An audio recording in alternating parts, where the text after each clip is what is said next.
नमस्कार दोस्तों, हमारे साथ हैं गीतांजलि मेडिकल कॉलेज के dean and principal doctor Ashok Gupta. आज हम इनसे जानेंगे कि जो नया वेंचर स्टार्ट हुआ है गीतांजलि मेडिकल कॉलेज का और हॉस्पिटल का, उसमें किस किस तरीके की फैसिलिटीज़ और मेडिकल से जुड़ी हुई जो विंग्स हैं वो स्टार्ट हो चुकी हैं और क्या फैसिलिटीज़ आम जनता के लिए उपलब्ध करवाई जाएगी। गीतांजलि जो ये इंस्टीट्यूट ऑफ मेडिकल साइंसेज है, इसका फोकस मेडिकल कॉलेज है जिसमें हम स्टूडेंट्स का एडमिशन भी करेंगे और आने वाले समय पे MPS और MD और सुपर स्पेशलिटी डिग्रीज भी देंगे। तो एक बहुत बड़ा सेगमेंट, खासतौर से क्योंकि इस पूरे बेल्ट में, जयपुर अजमेर के बेल्ट में ऐसा इंस्टीट्यूशन नहीं था, लोगों को एक परेशानी थी कि आज ये अस्पताल, ये आज 1200 बेड का अस्पताल है। इस अस्पताल में हमारे को कभी भी पहली ज़रूरत रहती है क्रिटिकल केयर या इमरजेंसी मेडिसिन। मतलब मेरे कोई एक्सीडेंट हुआ, मेरे को पेट दर्द हुआ, रात में हुआ, दिन को हुआ, तो हमारे पास 24/7 डेडिकेटेड इमरजेंसी है। उसके साथ साथ बैकअप हमारे पास ICU है और उस ICU में क्रिटिकल केयर मैनेजमेंट के सारे एक्सपर्ट्स 24/7 यानी कि 24 घंटे उपलब्ध रहते हैं। तो हमारे को अगर इमरजेंसी हुई और इमरजेंसी होना और उसका उपचार मिलना, उसका जो अंतराल है, समय, वो सबसे कम किया हुआ है। इसके अलावा क्रिटिकल केयर का हमने यहाँ सुपर स्पेशलिटी में डेवलप हुई है, जिसमें अडल्ट क्रिटिकल केयर और साथ में पीडियाट्रिक क्रिटिकल केयर PICU और उससे भी अच्छा नवजात शिशु इकाई NICU। तो NICU भी है, PICU भी है, अडल्ट क्रिटिकल केयर मेडिसिन के वार्ड्स में है और डिपार्टमेंट्स में है। और इनके अलावा जो एक जनरल स्पेशलिटी जो हर व्यक्ति को आमतौर पर ज़रूरत पड़ती है, एक है पीडियाट्रिक्स, जैसे शिशु रोग बीमारी के लिए होता है। उसके अलावा नवजात शिशुओं के लिए न्यूनेटल यूनिट है। उसके अलावा general medicine, general surgery, orthopaedics, trauma. उसके अलावा आप देखें कि आपके जो नेफ्रोलॉजी, न्यूरोलॉजी, पीडियाट्रिक सर्जरी और प्लास्टिक सर्जरी, कॉस्मेटिक सर्जरी। इसके अलावा रेयर डिजीज़ और गैस्ट्रोएंटरोलॉजी, साइकियाट्री। जो सबसे बड़ा ग्रुप है वो है gastroenterology and obstetrics, gynaecology and obstetrics ये। और इनके अलावा आप दूसरी स्पेशलिटी डर्मेटोलॉजी है, यानी स्किन डिजीज़ हैं, और हमारे यहाँ रोमेटोलॉजी यानी कनेक्टिव टिश्यू जॉइंट डिजीज़ है। रेडियोलॉजी हमारा सबसे महत्वपूर्ण डिपार्टमेंट है, जहाँ हमारे पास लेटेस्ट CT स्कैन यूनिट्स लगे हुए हैं।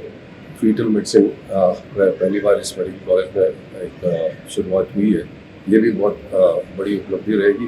फीटल मेडिसिन के लिए डेडिकेटेड प्रोग्राम यहाँ विकसित हुआ है। डॉक्टर साहब, गवर्नमेंट ने जो स्कीम्स लागू कर रखी है, सेंट्रल गवर्नमेंट ने या राजस्थान में, तो सरकार की जो योजना है उनमें से किस किस से सर्टिफिकेशन हो गया और कौन कौन सी हेल्थ स्कीम्स यहाँ अवेलेबल हो चुकी हैं? माँ योजना के अंतर्गत, माँ योजना जो मुख्यमंत्री आयुष्मान आरोग्य योजना है, और उस योजना के तहत सारे मरीजों को निःशुल्क उपचार दिया जा रहा है। और अभी तक मैं जो देख रहा हूँ, ऑलमोस्ट 40% हमारे पेशेंट्स इस योजना के अंदर आते हैं और वो खुश होकर जा रहे हैं। सरस के साथ हमारा टाइप है, सारी इंश्योरेंस एजेंसीज के साथ हमारा टाइप है, RGHS की हमारी अप्रूवल भी इन प्रोसेस है। तो आने वाले समय पे हम वो सारी जो सरकार की सुविधाएं हैं या जो भी उनकी इंश्योरेंस स्कीम्स हैं, सारी सरकारी स्कीम्स हम यहाँ लागू करेंगे, ताकि हमारे यहाँ जो भी पेशेंट आए उसको अपनी जेब से खर्च ना करना पड़े। तो इसलिए सुविधा भी देंगे। और ख़ास तौर से हमारी जो हॉस्पिटल आपने भी देखा है कि आज ये इस तरीके का 5 स्टार हॉस्पिटल है जो आम जनता को डेडिकेटेड है। सर, चूँकि आपने 5 स्टार हॉस्पिटल की बात की, तो एक माइंडसेट रहता है पब्लिक का कि प्राइवेट सेक्टर का हॉस्पिटल है तो ऑब्वियसली वहाँ जो चार्जेस हैं मेडिकल फैसिलिटीज़ के वो बहुत ज़्यादा होंगे, और हॉस्पिटल के चारों तरफ यहाँ जो रीच है गीतांजलि की, ये मुख्य रूप से ग्रामीण एरिया है चारों। तो इस माइंडसेट को कैसे गीतांजलि हॉस्पिटल चेंज करता है? गीतांजलि हॉस्पिटल के 2 ही तरीके हैं। एक तो है हम मीडिया के द्वारा कभी प्रचार से, कभी इंटरव्यू से ये बताने की कोशिश कर रहे हैं कि हम दिखने में अच्छे अस्पताल हैं, पर हमारे यहाँ का जो खर्चा है वो सरकारी अस्पताल जैसा ही रहेगा, क्योंकि आप स्कीम के अंतर्गत जब आएंगे तो आपको वही चार्जेस लगेंगे। इसके अलावा जो हमारे यहाँ पेशेंट्स आए हैं, क्योंकि अगर आप देखें हमारे आम तौर पर 600 से 700 इंडोर पेशेंट्स रहते हैं, तो ये सब हमारे माउथ पीस है। डॉक्टर, पिछले दिनों शहर के एक बड़े हॉस्पिटल के अंदर एक हादसा हुआ, ICU में आग लगी, कुछ पेशेंट्स की डेथ भी हो गई। इस तरीके का दुखद हादसा नहीं होना चाहिए, लेकिन हुआ तो पेशेंट सेफ्टी को लेके यहाँ गीतांजलि हॉस्पिटल में किस तरीके से काम है? मतलब गीतांजलि हॉस्पिटल की जो सबसे महत्वपूर्ण बात रही है कि हमने शुरुआत में NABH एक्रेडिशन के लिए अप्लाई किया। NABH एक्रेडिशन के लिए कमेटी रिव्यू करके गई है और हमें जल्द ही ये एक्रेडिशन मिलेगा। इसका पर्पज़ या इसका उद्देश्य केवल ये है कि हमारे यहाँ का जो भी स्टाफ है, या डॉक्टर है या नर्सिंग स्टाफ है या और पैरामेडिकल स्टाफ है, उन सबको ओरिएंटेशन रहे कि क्या सेफ्टी है और कैसे उनको काम करना है। तो एक तो सेफ्टी के लिए ये है, दूसरा हमारे पास बैकअप मैकेनिज्म हमेशा डेवलप रखा हुआ है कि हम बीच बीच में मॉक ड्रिल्स भी करते रहते हैं।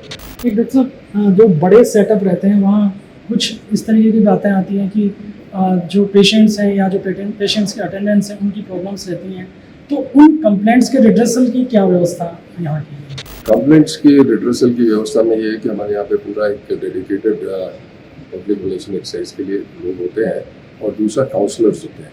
तो जहाँ भी जिस भी अस्पताल वार्ड में या जहाँ भी किसी अटेंडेंट को कोई शिकायत है तो वो काउंसलर पहले उसको समझाता है, समझता है उसकी इशू और उस इशू को सॉल्व करने की पूरी कोशिश करते हैं। और वो इसलिए भी इम्पोर्टेंट है, अगर आप भी समझते हैं कि आज कोई भी अस्पताल बगैर एक रेपुटेशन के नहीं चल सकता, तो हमारा सबसे मेजर ध्यान आज उसी पे है कि वो रेपुटेशन हम विकसित करना चाहते हैं कि ये अस्पताल आपका है और आपके लिए है। दोनों चीज़ें बहुत स्पष्ट है कि मरीज ही हमारे लिए भगवान है और मरीज के लिए ही हम हैं। क्योंकि आज अगर अस्पताल में मरीज सेटिस्फाइड नहीं है या उसके अटेंडेंट्स सेटिस्फाइड नहीं है तो अस्पताल का चलना मुश्किल है। कंपटीशन का ज़माना है, अनेक कॉलेजेस आ रहे हैं, तो ऑलरेडी हमारे पास जयपुर में 4-5 मेडिकल कॉलेज तो ऑलरेडी है, तो इतने मेडिकल कॉलेजेस में कंपटीशन भी आएगा। तो हमने सारे सिस्टम अपने विकसित कर रखे हैं। कोशिश यही रहेगी कि यहाँ से जो भी जाए वो खुश होकर जाए। अच्छा, उनसे बात करने के लिए बहुत बहुत शुक्रिया। Thank you. और डॉक्टर अशोक गुप्ता हमारे साथ में थे, जिन्होंने हमें पूरी जानकारी दी कि किस तरीके से वर्किंग गीतांजलि हॉस्पिटल अब कर रहा है। प्राइवेट सेक्टर का एक बड़ा ग्रुप है, उदयपुर के बाद में जयपुर में एस्टेब्लिशमेंट हुआ है और आने वाले दिनों में किस तरीके से मेडिकल फैसिलिटी यहाँ प्रोवाइड कराई जाएगी, तमाम तरीके की जानकारी दी। आज के वीडियो में इतना ही।